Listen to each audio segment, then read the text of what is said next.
Actually অনেক কাজ আছে যেটা আপনার মনের অজান্তেই দেখা যায় আপনার দ্বারা হয়ে যায়। পরে যখন মনে পড়ে তখন আফসোস লাগে যে আসলে এটা আমি কেন আগে করলাম না। আমার আগেই করা উচিত ছিল। আমার এই দিকটা খেয়াল করা উচিত ছিল। আমি কেন এটা বুঝলাম না কিংবা আমি করলাম না কেন? আসলে ঠিক আমার দ্বারাও এরকম একটা কাজ হয়ে গেছে। আমার খুবই আফসোস হয়েছে জিনিসটা নিয়ে যে এটা আমার আরও আগে করা উচিত ছিল। কেন আমি করলাম না? কেন আমি এর কষ্টটা বুঝলাম না?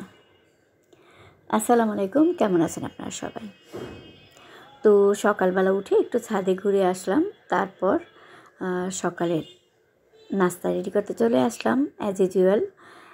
তো আমার ছেলে বলল যে আম্মু একটু রুটি তৈরি করে নাও, একটু রুটি খাবো।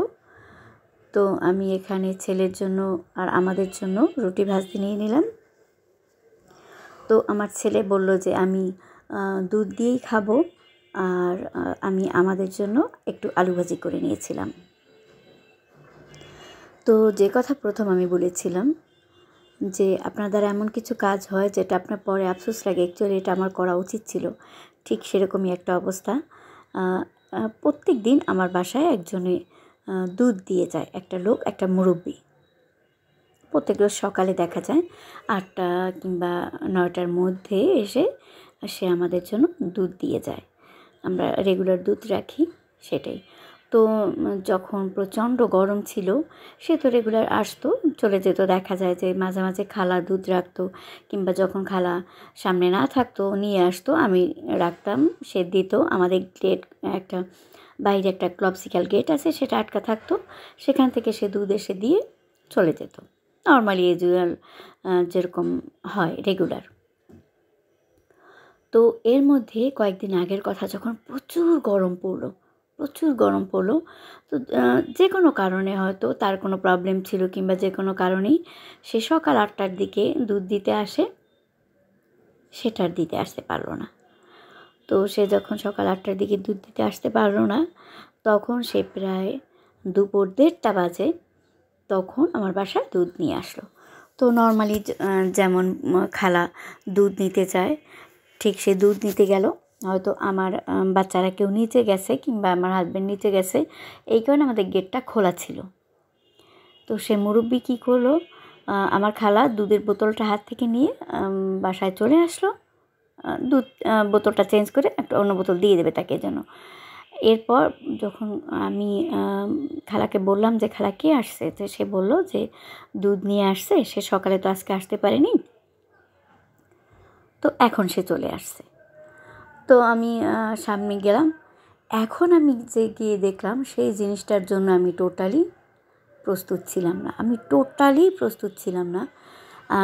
খালা আমাকে বোতলটা দিল, খালা এদিকে অন্য একটু ঝামেলায় ছিল, সে মুরব্বির কাছে আমি বোতলটা দিব, এর জন্য আমি গেছি। গিয়ে দেখি সে গেট খোলা পেয়ে সামনে আমার সোফার রুমে একটা চেয়ারে এমনভাবে সে বসে আছে।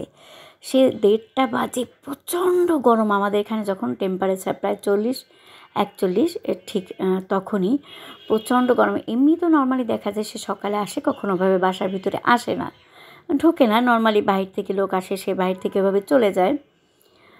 তো সে নিজে নিজে তখন এসে আমার রুমের ফ্যানটা ছেড়ে মানে সে একটা চেয়ারে বসে এমনভাবে হাঁপাচ্ছে, তার চোখ টোক উল্টো হয়ে গেছে, মানে দেখে মনে হচ্ছে সে এখন স্ট্রোক করবে।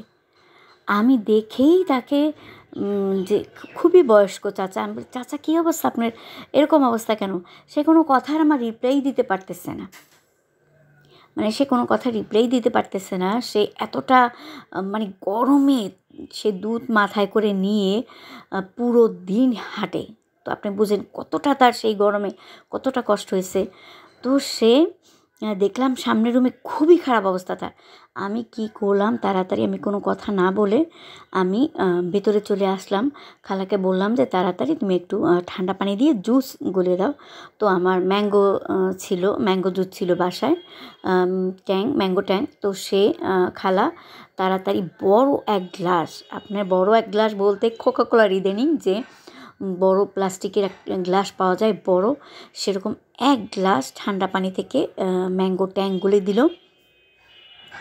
তো আমি নিয়ে সেই মুরব্বি চাচাকে যেই দিলাম, সে এমনভাবে ডক ডক করে খাইতেছিল, মানে সেই শরবতটা। আমি বললাম, চাচা একটু একটু রিল্যাক্স, একটু আস্তে আস্তে খান, আপনার গলায় বাজবে, একটু একটু আস্তে আস্তে খান। বললাম এখন ফ্যান ছাড়া আছে, আপনি কিছুক্ষণ বসেন, একটু রেস্ট নেন, তারপর আপনি যান।